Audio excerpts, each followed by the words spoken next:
Միանգամից հարցերին անցնենք։ Շատ լավ։ Անցնենք հարցերին, հարգելի լրագրողներ, սկզբում կտակ մեկական հարց խնդրում եմ։ Լիլիթ Կասյան, խնդրեմ ձեր հարցը։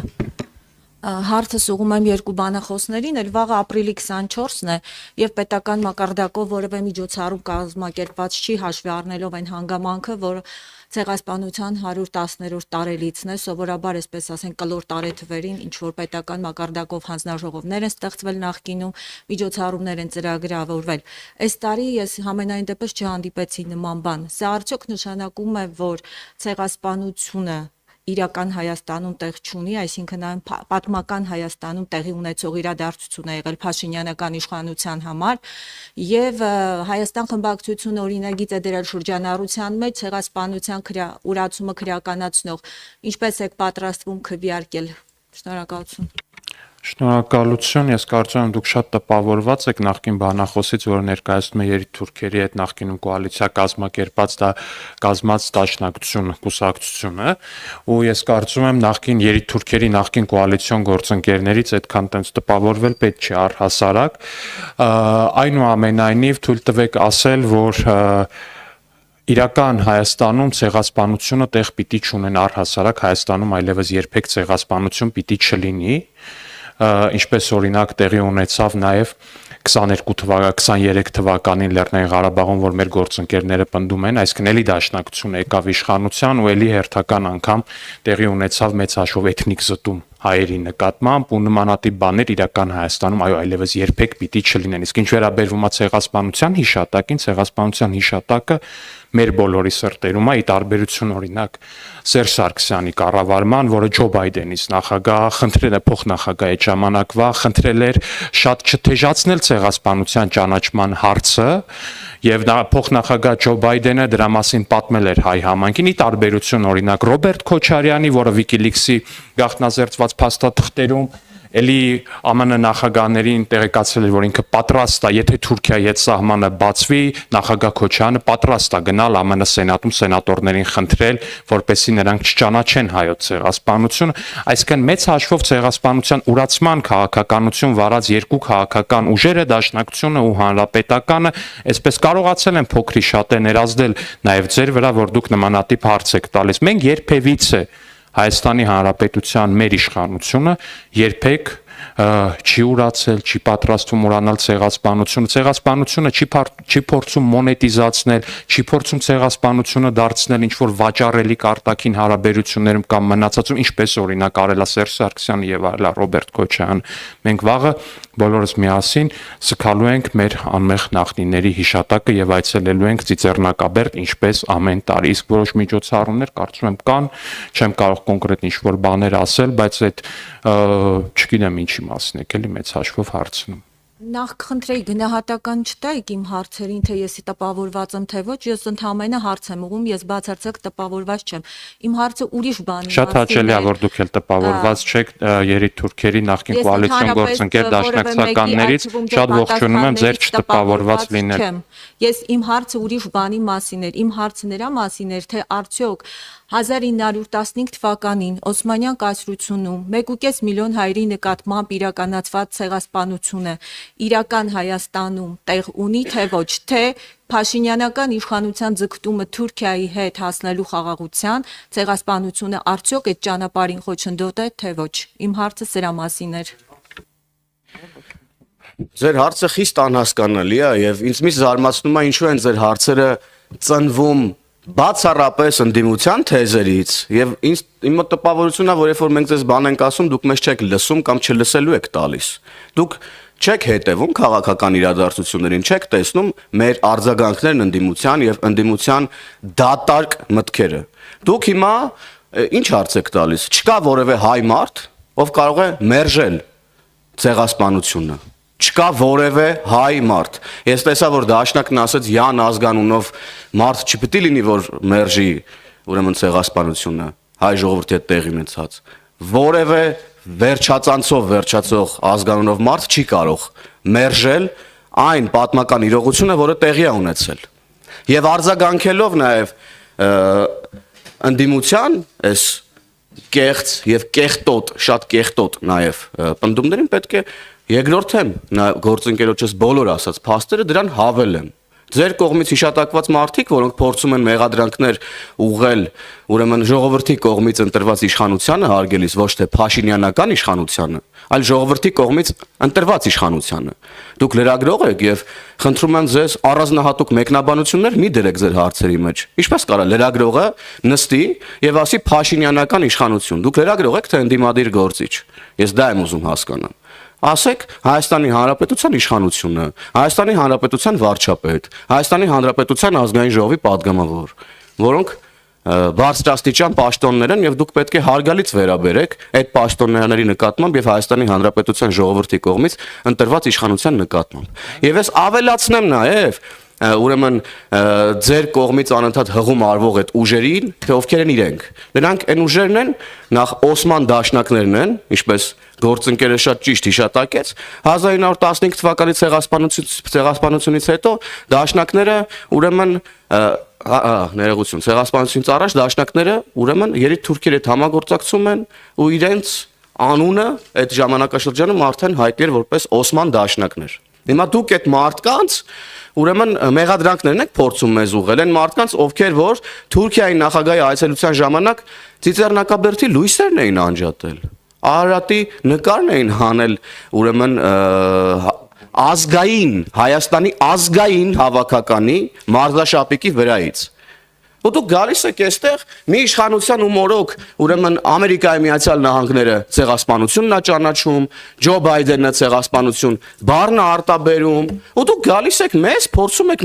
ուղղել ընդդիմության մեղադրանքներն առայն, որ մենք փորձում ենք ինչ որ մի կերպ ցեղասպանությունը սակարկման առարկա դարձնել։ Դուք Հայ2 հեռուստաընկերությունն եք, չէ՞ ներկայացնում Ռոբերտ Քոչյանին պատկանող։ Դե էլի Ռոբերտ Քոչյանի Մայրապետյանին, լավ, սենց ասեմ։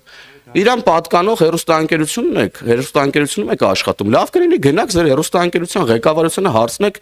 ինչու էին ուրեմն Թուրքիայի հետ հարաբերությունների կարգավորման ֆոնին փորձում նաև սեղանին դնել ցեղասպանության հարցը, որը անհերքելի փաստ է։ Մենք չենք ենթադրում ինչպես ընդդիմությունը, չենք փորձում հորինել ինչպես ընդդիմությունը։ Մենք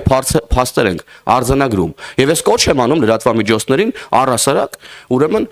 մոտիկ չգալ ցեղասպանության թեմային եւ դա փորձել օգտագործել որպես քաղաքական դիվիդենտներ հավաքելու գործիք։ Նույնը նաեւ կոչ եմ անում ընդդիմությանը։ Մեր արձագանքը շատ խիստ է լինելու այս թեմային, որովհետև ցեղասպանության թեման այնիշ տեղի ունեցել են ողբերգությունը, որը տեղի ունեցել հայ ժողովրդի հետ, քննարկման ենթակա չի այլևս, սակարկման ենթակա չի որևէ կերպ։ Շնորհակալ եմ։ Բայց վերադառնալով ձեր հարցին, ինչքանով տեղ ունի ցեղասպանությունը իրական Հայաստանում, առհասարակ ցեղասպանություններ իրական Հայաստանում այլևս չեն լինելու, բայց ինչ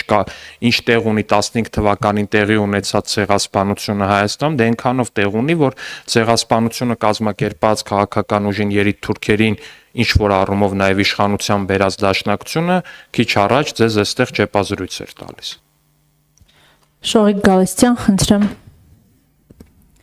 Հարցից կարող եք ցանկացած դել պատասխանել, ես ուզում եմ սահմանի իրավիճակից հարցնել, տևական ժամանակ է կրակոցներ են հնչում սահմանին, երբեմն նախարարությունը հայտարարում է, որ թիրախավորվում են նաև քաղաքացիական կառույցներ, նաև եղել են կրակոցներ, որոնք որակվել են ոչ վտանգավոր։ Ես ուզում եմ ձեզ հարցնել, դուք ինչ եք կարծում, արդյոք Բաքուն պահելով այս կրակոցների այս ստաբիլությունը, այսինքն չեն դադարում դրանք, օդ կլինեն թե թիրախավորված, դուք ավելի լավ կիմանաք, արդյոք Բաքուն ցանկանում է բանակցություններում որևէ զիջում պարտադրել հայկական կողմին։ Տեսնում եք նման միտում Բաքվի այս գործողություններում, եթե ոչ, ինչ է կարծում, ինչի համար են այս կրակոցները, ինչու չեն դադարում։ Շնորհակալություն։ Բնականաբար Բաքուն պարբերաբար փորձում է տանել իրավիճակը դեպի նոր էսկալացիա, մենք էլ բնականաբար ամեն անգամ փորձում ենք այդ նոր էսկալացիան թույլ չտալ։ Ու պիտի ասեմ, որ մենք հասկանում ենք, որ իրավիճակի լարումը կամ հնարավոր էսկալացիան կախված է ինչպես Բաքվի ցանկություններից, այնպես էլ նաև մեր այդ իրավիճակը կառավարելու ունակություններից, ու մենք այս սկզբունքով ենք առաջնորդվում, ու մենք միշտ պատրաստ ենք ու ամեն ինչ անում ենք այդ պատասխանատվությունը կրելու ու այնպես անելու, որպեսզի մեր հանրապետության վրա նոր պատերազմ հանկարծ չլինի։ Ու Ձեր նշածը թե պաշտպանության նախարարությունը բարբերաբար հայտարարում է, որ օդ են կրակում, երբեմն հայտարարում է, որ թիրախային են կրակում, պաշտպանության նախարարությունը հայտարարում է ճիշտ է, երբ օդ են կրակում, հայտարարում է, որ օդ են կրակում, երբ կրակում են թիրախային, պաշտպանության նախարարությունը փաստարկված տեղադրում է թիրախային կրակները, որովհետև պաշտպանության նախարարությունը շատ լուրջ է վերաբերվում իր խոսքի արժանահավատությանը, ինչը ես շատ ողջունում եմ ու շատ կարևորում եմ, որ պաշտպանության նախարարությունը իր ասած իր արած ցանկացած հայտարարության ապացույցը միշտ ունենում է, ինչը շատ կարևոր է, չափազանց կարևոր է, թե միջազգային տեսանկյունից, թե միջազգային կազմակերպությունների դիտանկյունից, որ հասկանան, որ երբ որ այս նախարարությունը մի բան հայտարարում է, ուրեմն դրա ապացույցը կա ու նրա խոսքը առավել քան արժանահավատ է։ Իսկ ինչ վերաբերվում է առհասարակ սահմանային կրակոցներին եւ մնացածին, օրինակ, չգիտեմ, էլի միջև 20 թվականի պատերազմը որպես այդպեսին, եթե հիշեք, թե Տավուշի օրինակ սահմանամերձ գյուղերում ինչ վիճակ էր, թե Տավուշի սահմանամերձ գյուղերում առհասարակ ինչ մթնոլորտ էր, թե քանի տանիք կար Տավուշի սահմանամերձ գյուղերում, որ ուղղակի կրակված չէին գնդացիրներով ու չգիտեմ էլի դա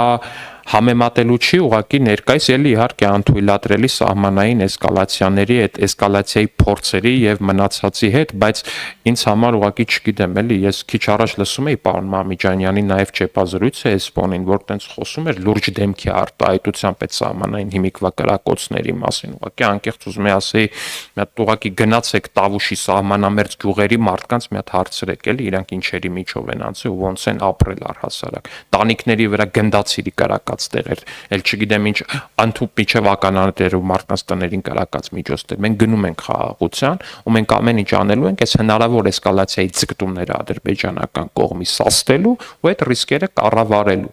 Իսկ այն ապապետական ուժերը, որոնք որ ընկալում ունեն, թե պետքա հերթական անգամ էլ ստեղից ասում էր, չէ,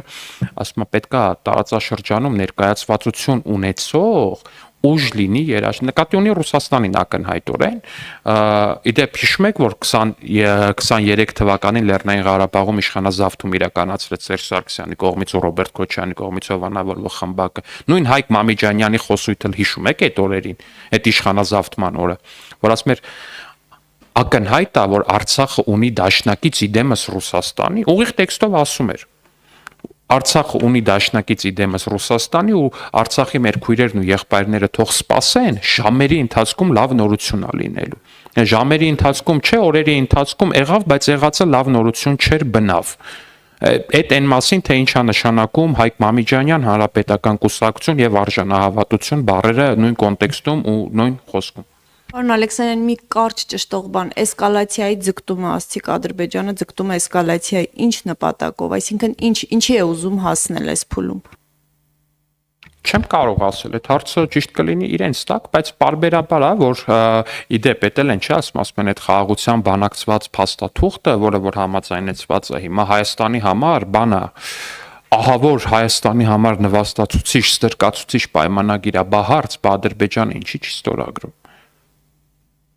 Իրանք ասում են երկու բան. մեկ, Ադրբեջանը ուզում է, որ Հայաստանի համար լինի նենց, որ մաքսիմալ հնարավոր ամենավատը լինի Հայաստանի համար։ Երկրորդ, այդ թուղթը հնարավոր ամենավատ բանն է Հայաստանի Հանրապետության համար։ Հիմա տրամաբանական շղթայի երրորդ հարցն է ծագում։ Դա այդ դեպքում Ադրբեջանը ինչու՞ չի միջև հիմա հայտնել, որ պատրաստ է ստորագրել այդ թուղթը հենց այս բային։ Մենք հայտարարել ենք, որ մենք պատրաստ ենք այդ թուղթը ստորագրել։ Հենց այդտեղ է, որ տրամաբանական շղթան կտրվում է ինչպես եւ իրանց բոլոր մեղադրանքներում։ Գալիս է ինչ որ մի բան, որ տրամաբանական շղթան ուղղակի կտրվում է։ Հաջորդ հարց Ժողովուրդ ջան, ժամանակը Civic-ը խնդրեմ ձեր հարցը։ Նախորդ երկու բանախոսները ձեզ մեղադրեցին ամենատարբեր բաների մեջ, սկսենք Հայկ Մամիջանյանից, պարոն Ալեքսանյան, ես ներողություն եմ խնդրում, ինքը ձեզ ասաց, որ դուք սուտ եք խոսել երեք ազգային ժողովի ամբիոնից, Բայդենի եւ Սարգսյանի հետ կապված այդ հայտարարության մասին, եւ նաեւ Քրիստինե Վարդանյանը որևէ կերպ չընդունեց, որ երեկվա լարվածության պատճառը Իշխան Սաղաթելյանի պահվածքներ։ Խնդրեմ մեկնաբանեք։ Շատ շնորհակալ եմ հարցի համար, պարոն Մամիջանյանը իրականում փոքր-ինչ սեթևեթել է, ասելով թե ես եմ սուտ խոսել, որտեվ ես չեմ խոսել ազգային ժողովի ամբիոնից։ Ես ազգային ժողովի ամբիոնից ցուցադրել եմ տեսանյութ, որտեղ խոսում է Ջո Բայդենը, հետո թարգմանել եմ Ջո Բայդենի խոսքը։ Այսինքն Հայկ Մամիջանյան ուզեցել է ասի, որ Ջո Բայդենը ստում է, իսկ Սերժ Սարգսյանը որպես ճշմարտության մի յուրահատուկ մարտիկ, մի սամուրայ ճշմարտության, ասում է ճշմարտությունը։ Օրինակ այն Սերժ Սարգսյանը, որը երրորդ անգամ, եթե հիշում եք, պիտի չառաջադրվեր հանրապետության նախագահի կամ վարչապետի պաշտոն։ Այդ Սերժ Սարգսյանը ճիշտ է ասում, իսկ ԱՄՆ փոխնախագահ Ջո Բայդենը ստել է։ Ռոբերտ Քոչյանի թիմն էլ պնդում է, թե Ամերիկայի բարձրաստիճան դիվանագիտներն են ստել WikiLeaks-ի թղթերում, թե իբր որ երբ որ ասել են, որ Ռոբերտ Քոչյանը ասել է ԱՄՆ նախագահին, որ եթե Թուրքիայի հետ սահմանը բացվի, իր ինքը պատրաստ է գնալ ԱՄՆ սենատում խնդրել, որ չընդունեն ցեղասպանությունը դատապարտող բանաձևը։ Մի խոսքով ամբողջ աշխարհը ստում են Սերժն ու Քոչյանը, ճշմարտության վերջին մոհիկաններն են։ Հավատացեք Սերժին ու Քոչյանին։ Նրանց ասածը այդպես կարելի է վերաձևակերպել, պարոն Հովհաննիսյան։ Անդրադառնալով երեկվա միջադեպին, նախ ես պետքա ցավով արձանագրեմ, որ երեկվա միջադեպից հետո գրեթե բոլոր լրատվականները, ինչու եմ ասում գրեթե բոլոր, որովհետև շատ քիչ լրատվականներ գտա, որոնք ճիշտն էին գրել, եւ գրել էին իբր այդ միջադեպը ազգային ժողովում տեղի է ունեցել ցեղասպանության թեմայի քննարկման կոնտեքստում եւ քաղաքացիական պայմանագիր ուրեմն խմբակցության падգամավորներն էլ արձագանքել են այդ քննարկմանը այդ ձևով։ Ես պաշտոնապես ասում եմ, որ այդ նյութերը, հարգելի ազատության ներկայացուցիչներ, 5-րդ ալիքի ներկայացուցիչներ, ընդդիմադիր բոլոր ուրեմն ուժերի ներկայացնող լրատվամիջոցներ, ցավում են, որ ազատությունն էլ է միացել այդ ուրեմն արշավին։ Այդ ամենը սուտ է։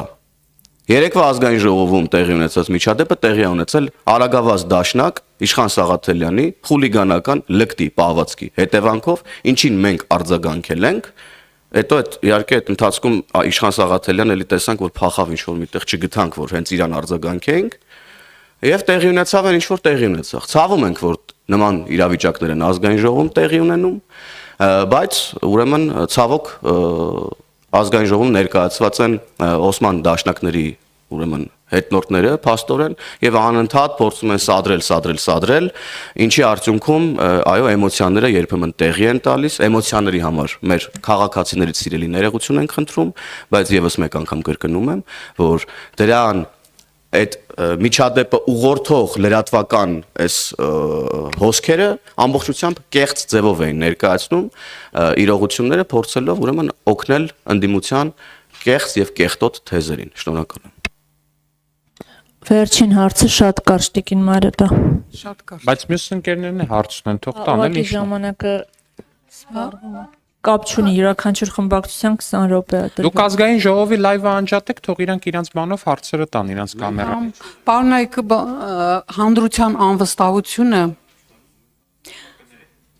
հանրության հանրության տարբեր շերտերում անվստահություն կա ի վերջո խաղաղության փաստաթղթի նկատմամբ։ Դա չի կարելի ժխտել։ Ես դրա համար առաջարկում եմ եւ առհասարակ տարբեր շերտերից առաջարկներ կան հրապարակել բանակցված փաստաթուղթը, որովհետեւ այնտեղ կարող են լինել մանրամասներ, որոնք հետագայում մեզ համար անսպասելի կարող են լինել։ Ինչու չհաղթահարել միջազգային խորհրդապահության այդ կարծրատիպը եւ չհրապարակել փաստաթուղթը։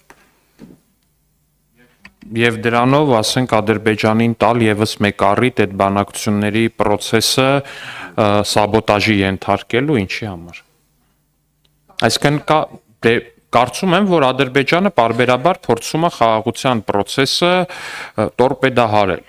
Դրա մասին մենք ենք հայտարարում, դա դուք եք տեսնում, դրա մասին ինքներդ եք գրում ձեր թերթերում, ձեր լրատվականներում, ինչի դեպ ճիշտ է։ Հիմա դուք ասում եք, կա միջազգային, այսպես դիվանագիտական, ընդհանուր էթիկայի եւ մնացած նորմ, որ երկկողմանի բանակցվող փաստաթուղթը կարելի է հրապարակել, երբ որ երկու կողմն էլ համաձայն են։